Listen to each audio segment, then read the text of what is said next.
welcome back to Let's Talk About Fatherlessness. My name's Sean Teis, and I'm excited to have our guest today, a Christian recording artist, Jason Gray. And one of his famous songs is I'm Gonna Let It Go. Jason, would you just introduce yourself a little more about yourself and about your ministry? There's,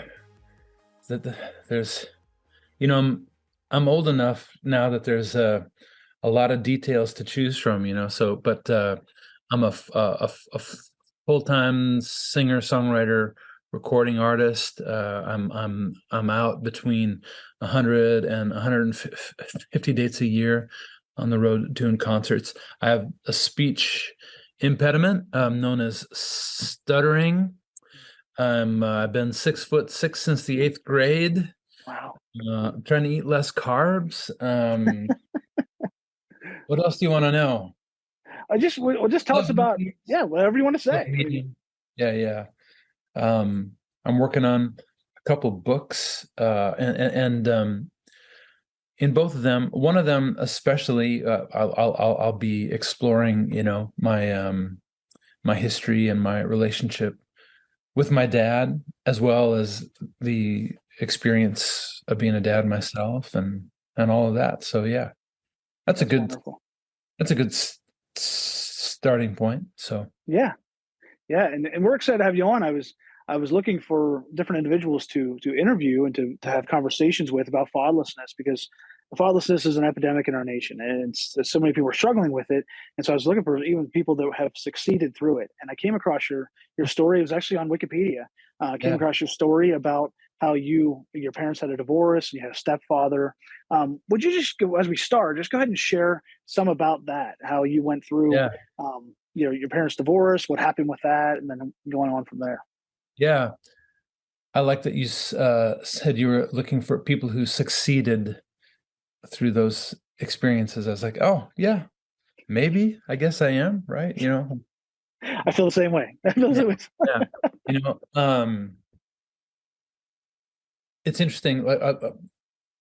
One of the books that I'm working on is kind of a memoir of my spiritual walk, the ups and downs, and having to look back and to write it all down and kind of explore chapters in my story, especially of my relationship with my dad. You know what?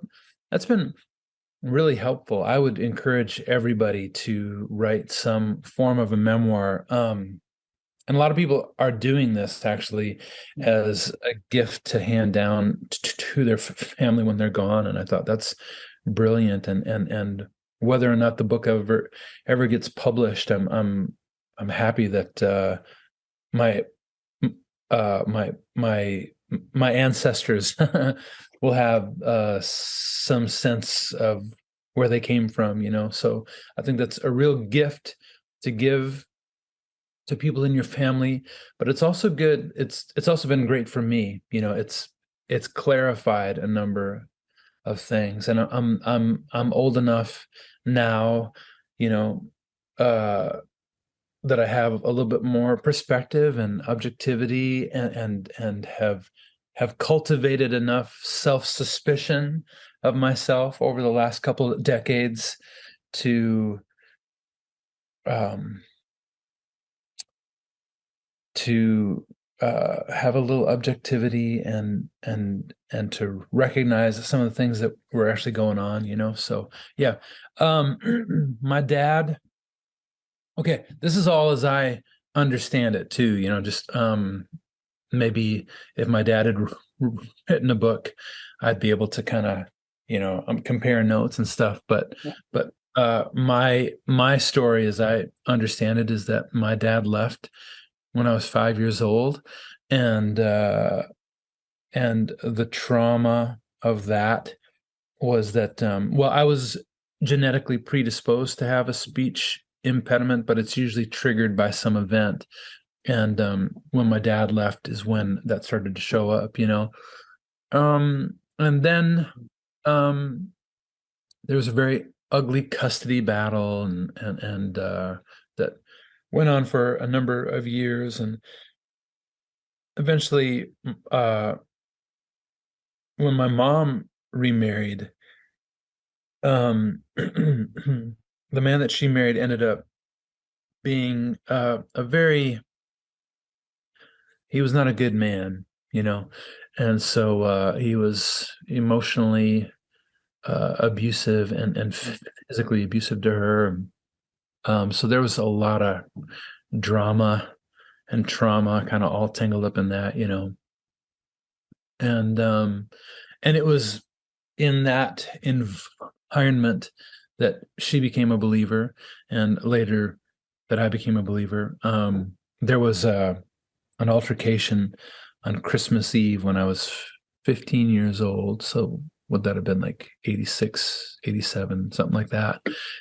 When he threw her down the stairs and she grabbed him on the way down and pulled him down, and he stormed out out of the house saying, "When I come back, I'm going to kill you guys," and so she had me race upstairs and pack my things and keep my door locked, and she called a friend to come and pick us up, and the hope was that her friend would arrive before he got back, and so I remember being in my room. I had a little hatchet, and I had my bags packed and holding onto a hatchet, and I'm praying, and I'd been aware of God's presence in my life. I felt like he was drawing me to him, but I was resisting because I had this dream of doing music, and I just knew if I give my life to God, he won't let me do music, and he'll make me go to Africa and be a missionary or something like that.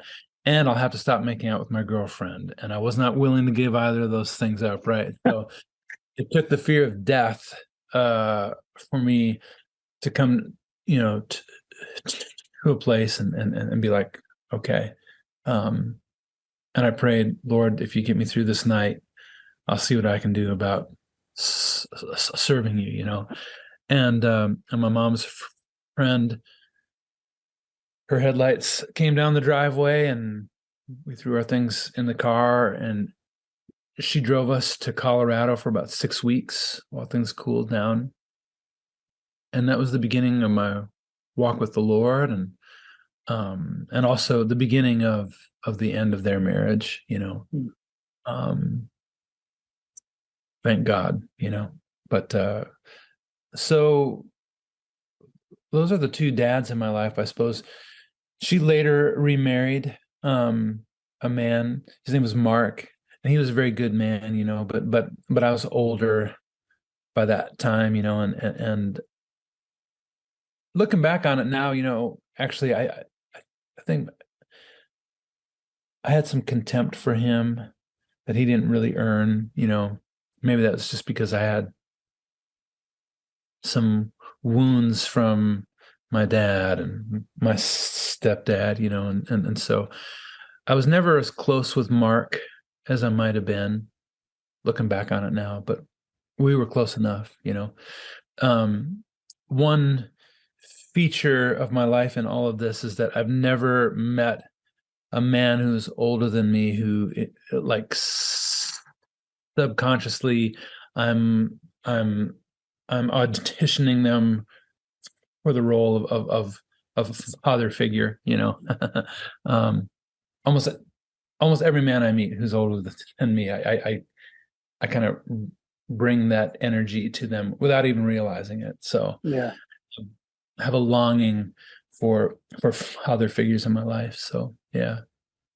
Yeah. Now, your dad, have you ever have a relationship with him then, or Yeah. have you ever? I lived with him for a year, Okay. and I I was just kind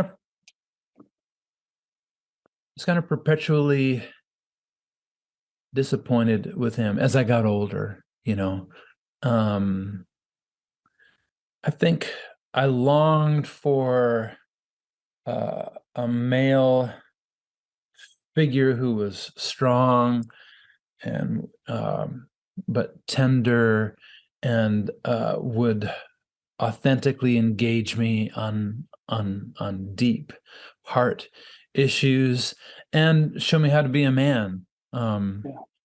with women and with taking responsibility, um, uh, and like I want to be careful because he passed away a year ago, so like I don't want to beat up on him too much or whatever. But um, there was a lot of pornography in the house, and I don't think he could give those things to me because his dad never gave them to him, and I resented him for it. Yeah. And then I became a Christian, which probably made it worse because I think that made me more judgmental or made me more aware of the things that that I wished he was in my life. Um, and but I also, as a believer, I thought, you know what, I need to forgive my dad, and so in my late 20s, I think, was when I decided I wanted to forgive my dad. And I don't know if you ever had this experience or not, but when you decide to forgive somebody, that's just like part of it, right? Like it's much more complicated than just deciding. Yeah. And though I wanted to forgive my dad, the resentment clung to my heart for decades, until about 4 years ago. And I woke up one morning and I just noticed I wanted to call my dad, and the resentment was gone. It's like I think I've forgiven my dad. I wonder when that happened. After years of trying to forgive and wanting to, but still kind of having this angst in my heart. Yeah. Mm. And I woke up and that was gone. And by that point, I'd gone through a brutal divorce of my own, as opposed to the really pleasant kind that you always hear about. And yeah, and it nearly destroyed me, and I was heartbroken for years. I still am over it, and in the wake of that, like I lost a lot in that. um I lost a presence in my own kid's life that I longed for. Mm. um I lost a lot. It was very, very, very painful. um One of the things I lost in all of that was, I I trusted God, and I'd always experienced him as having my back and being held in his victorious right hand, and that everything was always going to be okay, no matter what was going on. And I'd experienced his, what I interpreted as his faithfulness in so many things for many years. But then, as my divorce was happening, as my marriage was unraveling, and it wasn't clear to me why that was happening, and it was something I desperately did not want to have happen. And I never cried out to God more than in that season. And when it still happened, and when she was still allowed by the court, to move so far away, I don't know. I felt betrayed by God, or more than that, actually, I just felt like he wasn't there. And Mm. so, had I believed a lie all along? So one of the things I lost was my ability to trust God, and not long after that, just my ability to believe in God. Like it all seemed like BS, Um, and so, in the wake of that, of the loss and the pain, and me trying to learn how to walk through life and through relationships again, but with broken ankles, as I began to open up my heart to the possibility of being in a relationship with somebody, I just got a lot of that really wrong, and I hurt people and all that just because I wasn't healed. Um, and so loss, pain, failure, all of those things accumulated in me enough so that about 4 years ago, I woke up one morning and I was able to recognize my dad for who he Mm. was, a broken man with a lot of pain in his life, doing the best he knew how in the world, a lot like me. And and that just kind of, well, because I think, you know, um unforgiveness, I think, is something that we can only hold over somebody, right? We can only hold it over them, which means that we've kind of positioned ourselves above them. And there's, I believe, a self-righteousness um, aspect of it. Maybe it's as simple as, well, if I were in that same position, I wouldn't have done that. And so there's like some kind of a judgment over, that we hold over a person that we don't forgive.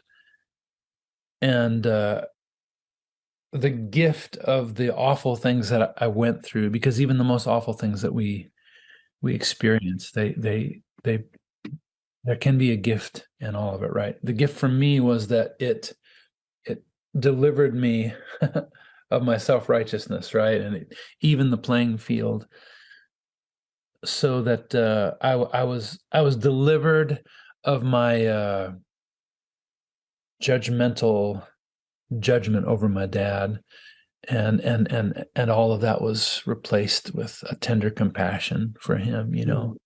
That was very healing. Now that doesn't, there's a lot of things that he got wrong, Yeah. of course.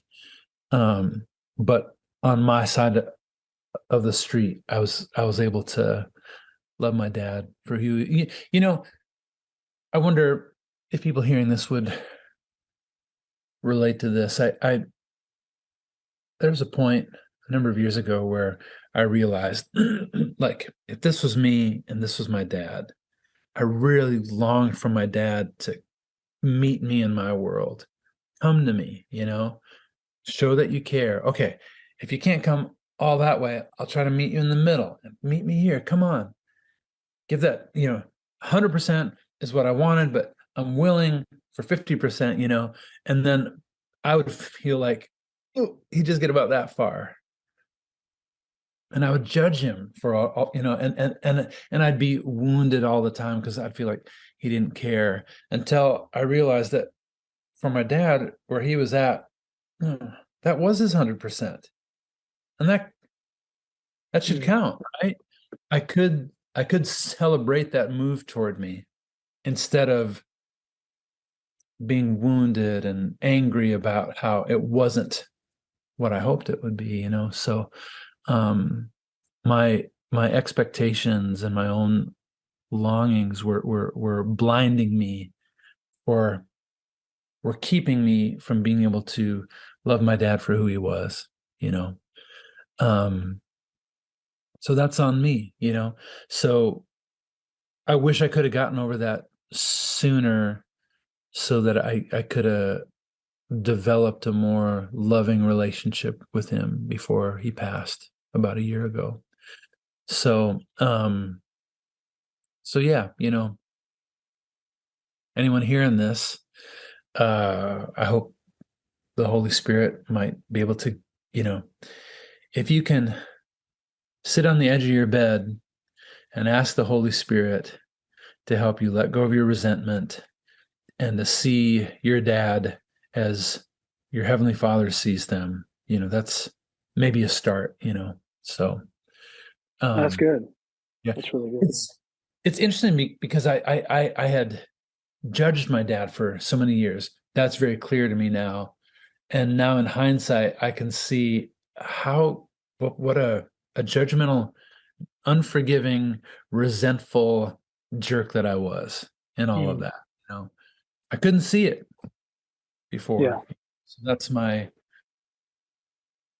one of my great regrets in my Yeah, life. and it's great to come, to get to that point of forgiveness. I had to do the same thing with my dad. My dad abandoned us when I was about 10 months old. They never Yeah. came back, and so then and he was abusive to my mom. He used to beat her up and stuff. Before I was, I don't obviously I don't remember it. I was a baby, but Yeah.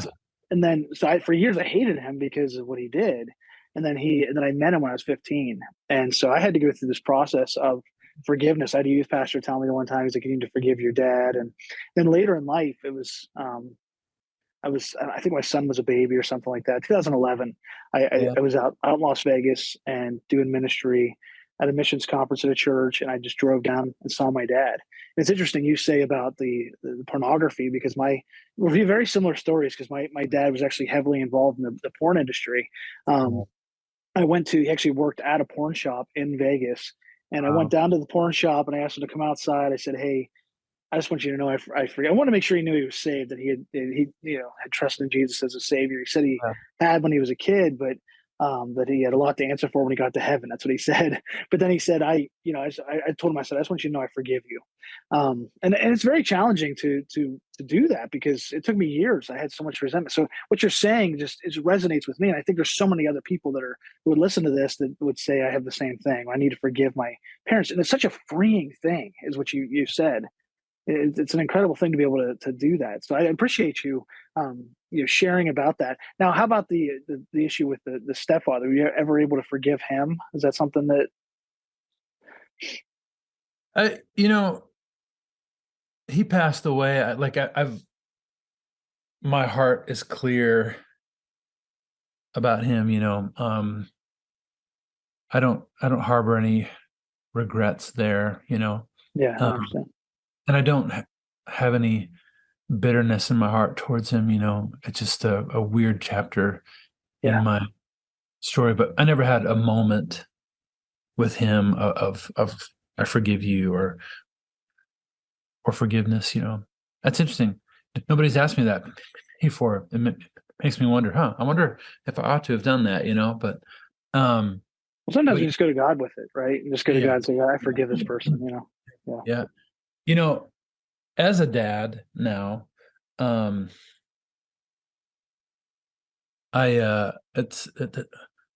it's a whole learning experience, right? Like I just desperately did not want to have my sons have the same experience that I had, and I didn't want to mhm, fail them.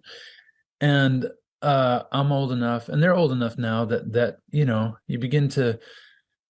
I begin to discover that what, no matter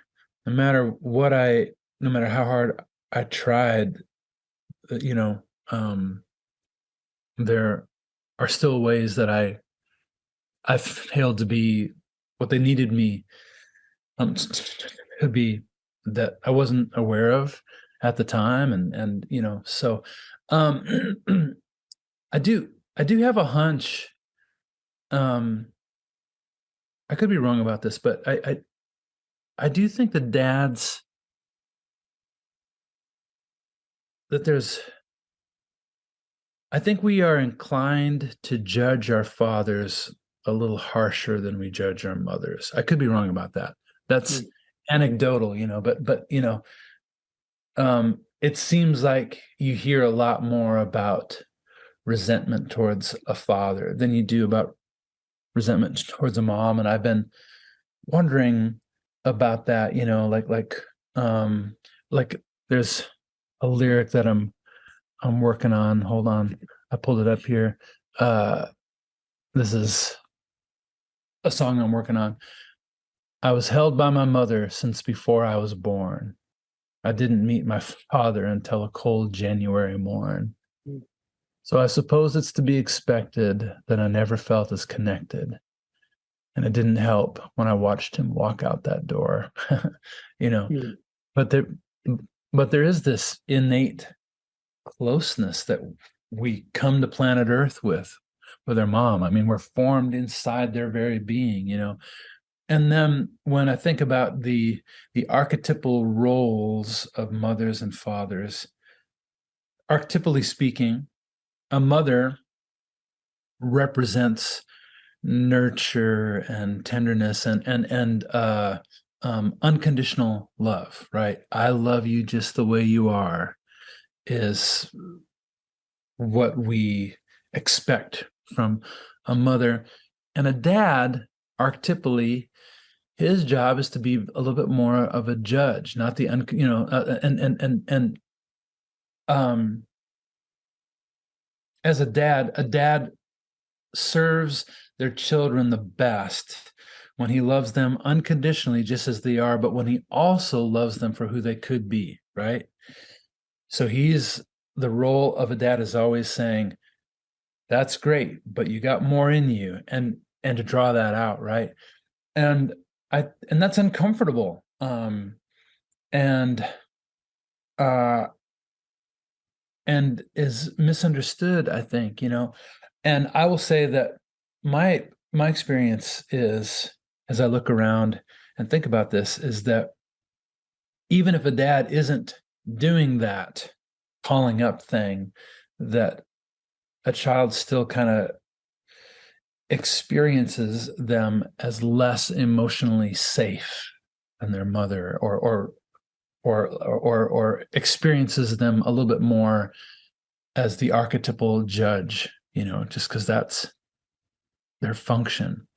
Um, and so I think I think the connection between fathers and children is just a little bit more vulnerable and vulnerable to misunderstanding than the connection between mothers and children.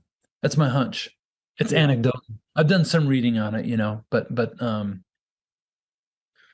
so I do think that's an obstacle to overcome.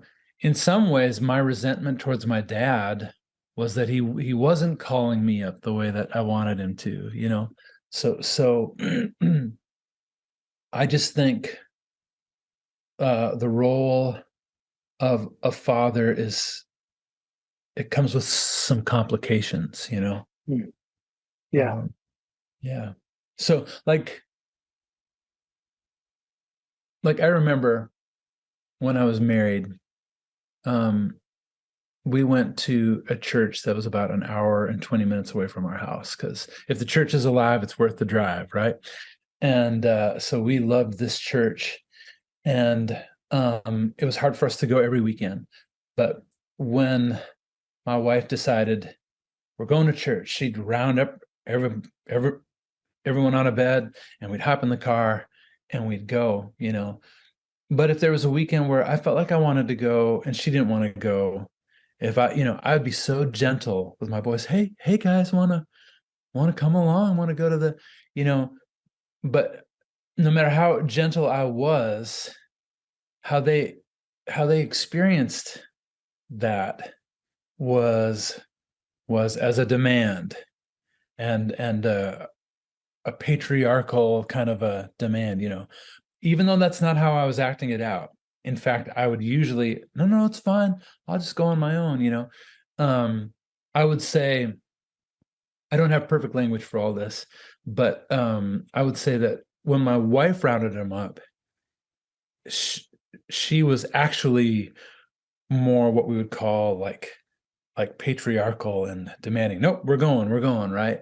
And when I would do it, I was a little more gentle, but I would still get tagged for, they would still experience it as more demanding. And that's because I think they weren't just dealing with me and their mom, they were also dealing with the archetypes, right?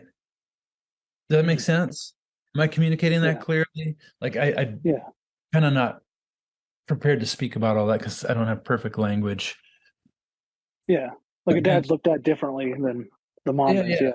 Yeah, like it lands when okay, a mom and a dad may say the exact same thing, but the child, I think, will receive it in a different way. Yeah. Oh yeah. When they don't have a dad, it kind of they only have that one parent. It kind of messes Right. with them, right? We say their life's off balance. They Right. the mom or dad isn't their life's off balance, and then when we want to bring it back into balance, you got to bring God into the circumstance that helps bring it back into the Yeah. balance. And that's what I did for sure. Yeah. Yeah. Now, with your situation, how you so you as all this happened, how did you get into you were already into music. How did you get into really just going out and putting yourself out there as a Christian artist? What and how did your background influence your songwriting? Huh. I think my longing for the presence of my dad in my life probably shaped my relationship with God in a certain Okay. way. Like he became my father, um and uh the, I went to him for the things that I was longing for in a father, so uh inspiration for the kind of man that I should be, Yeah. um approval, challenge, all those things. So probably probably out of that, I would say that has informed everything I've done. Um Do you have any having songs that go along with the one song I mentioned at the beginning, "I'm Gonna Let It Go." Does that have any tones from that, or even from your divorce? Is that from that? Did you write that song? Is that from your I did, circumstances? yeah. Okay. That song is probably more about anxiety and Okay. how anxiety is a nasty trick that we play on ourselves because we're afraid of anxiety, so we try to control everything, but that makes us more anxious because it makes us aware of how not in control we are, and so just learning how to hold everything like this, right? Um, I did write a song specifically about this that I wondered if it would be on the next record. I just listened to it again in a meeting with my manager this afternoon, Oh, cool. Wow. and it's about this, and it's about how um you know my dad wasn't around, so my heavenly father became my dad, and I Mhm. like it, and it's true. But what struck me today as I heard it is, how do I tell that story without throwing my dad under the bus? And have I already been hard enough on my dad? Here's a recent discovery I made about myself that I think might be pertinent here. And this is just me, like you and anyone who's listening to this. I don't know your horror stories, and so I don't mean to be flippant about saying you have to forgive and all, because some of us have experienced horrors that can't even be imagined. But in my story, I'll say, as I look at our culture, um, we don't really have a rite of passage for men.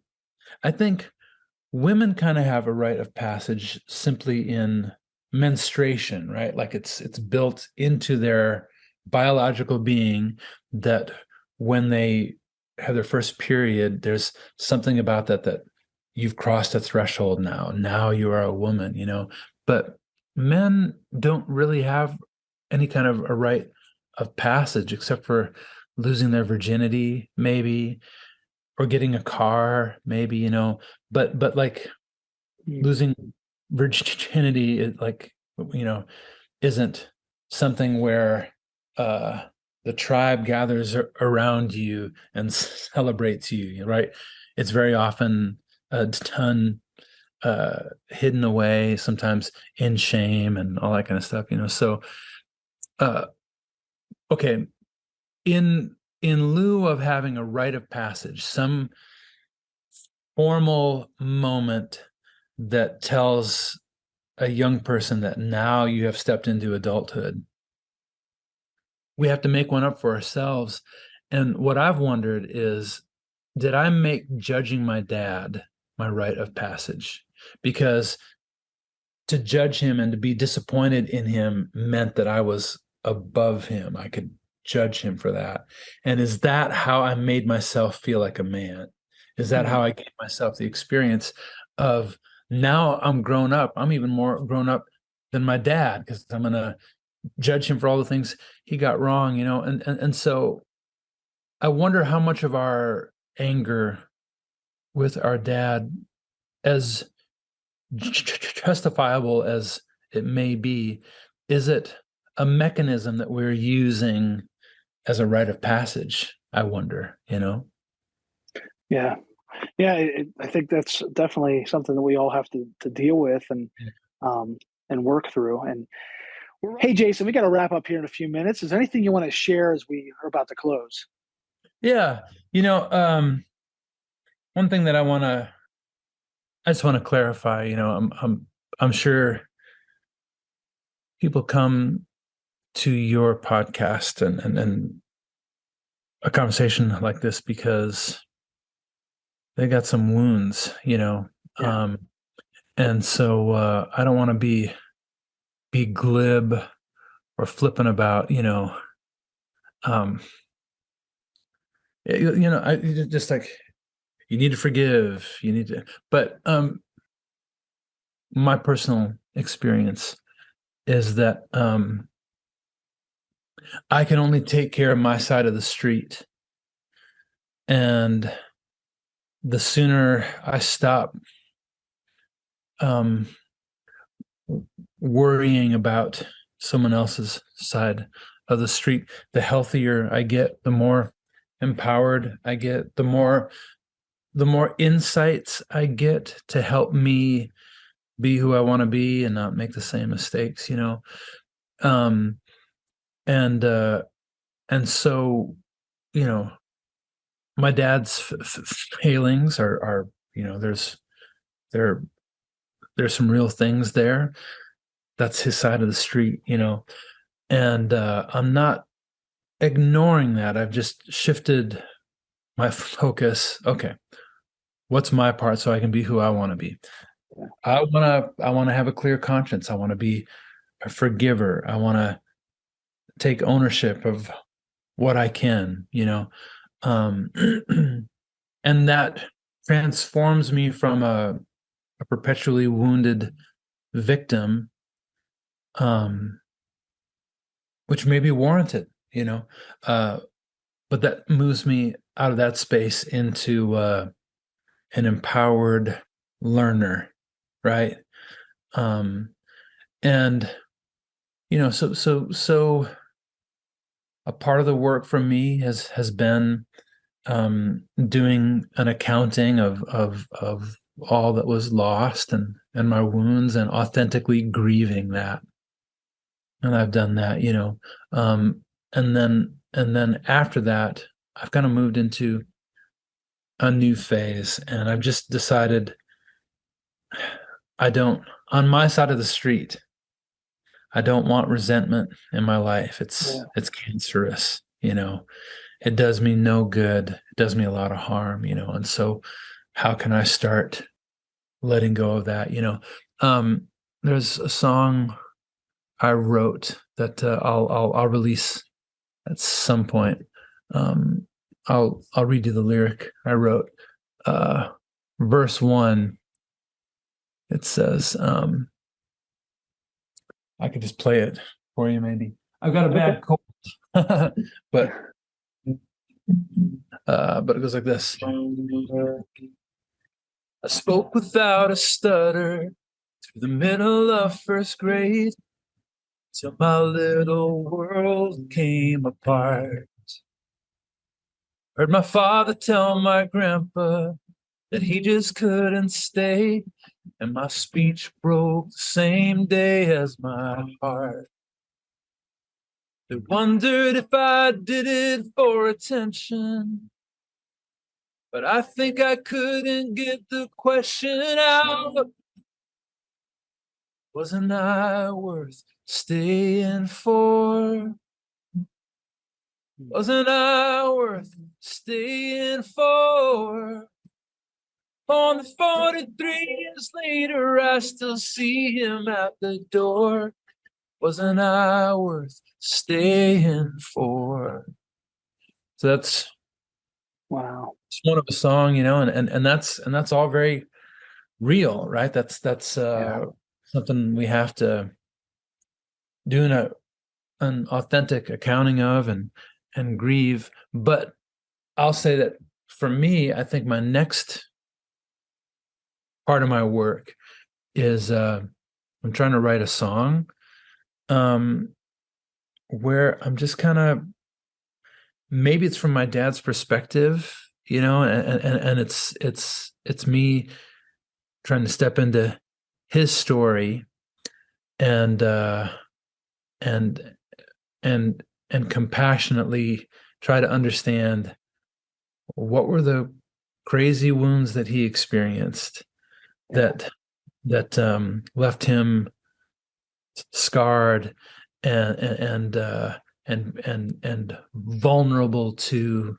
the worst decisions he made. I think that's my next song that I have to write, and even if I wasn't doing it as a song, I think that's an important work, right? To actively empathize with those who hurt us and put that hurt in a larger context, and to the degree that I've done that, my heart breaks for my dad.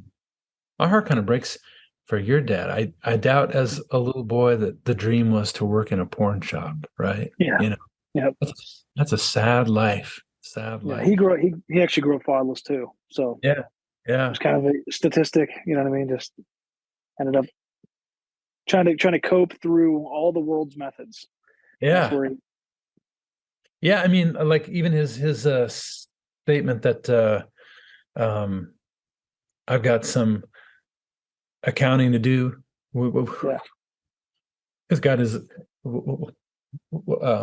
it's like, so he carries a shame in him. I remember a conversation with my dad a few years ago. I was playing in the area and invited him to the show and really wanted him to be there. And he called me to say that because of the weather, that he wasn't going to be able to make it. The weather wasn't that bad, and but I tried to let him off the hook, but he must have heard my disappointment. And he was very uncharacteristically vulnerable in that moment. He goes, the regrets, so many regrets. That was maybe the most vulnerable moment that I've ever had with him, was that statement, And so I know that was a glimpse into, oh, this weighs heavy on him. This is a burden for him, And I wish he could have figured it out in a different way, but my heart can still break for him, and I can have that empathy and compassion, and what that also does is it just, I'm freed, from becoming resentful. Exactly. And that's good. And it seems like you're on a redemption path, where you've been able to overcome and forgive. And that's something we all need to do. We all need to take time to examine, am I letting my past define my future? And it's going to shape us in some ways, but am I letting it hurt my future? Really is what we're trying to say. And am I working at breaking the cycle? And that's what we talk about with our ministry: break the cycle of what you've dealt with in your past. Anybody listening to this, break the cycle with it. And so I'm excited about that new song. Hopefully it's on the new album. I really I love anything to do with this topic, because it's our passion. It's my life. It's things you've dealt with. It's your life, and I would love to see it on there. Definitely let us know. We'll have you on the show again to talk about it if it's. I think it'll be 2 albums from now. Okay. I don't think it'll be on the next record, but we'll see. But yeah, your language was great. We don't want our past to eat up our future. So and I thank you for allowing me to clarify that, because there may be somebody listening in who's like, but you have no idea what my dad did to me. And that's true. And so like, I don't want to be too easy with all of that, like, Yeah.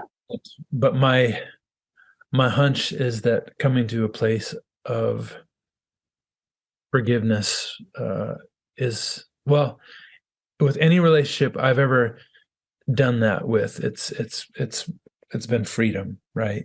So, and that's also why, as we spoke, I got into a lot of like, well, what's my side of the street?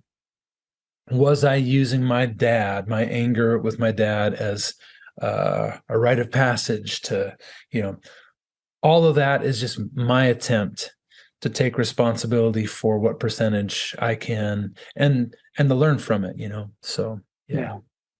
Well, I appreciate you being on with us today, Jason. And just tell us, as we wrap up, where you at, where you headed, where are you touring at, and then also where to find you as well. Yeah.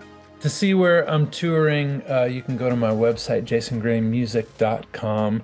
Do people go to websites anymore? Otherwise, you could, what would be so great is I would love to connect with people on Instagram or Facebook. So you can find me on there. I've got the blue check beside my name. Okay. And that's where I connect the most. So. Okay. Well, your story was definitely inspiring. We appreciate you being on, and we'll definitely check you out and start following you. So thanks so much for being on with us today. To learn more about how you can get involved in fatherless family ministry, visit lifefactors.org, where you can find some free resources. You can find our books that we have. You can find even the program that we have to help you start a single mom ministry within your ministry or within your church. We can all work together to lead fatherless families to the Heavenly Father.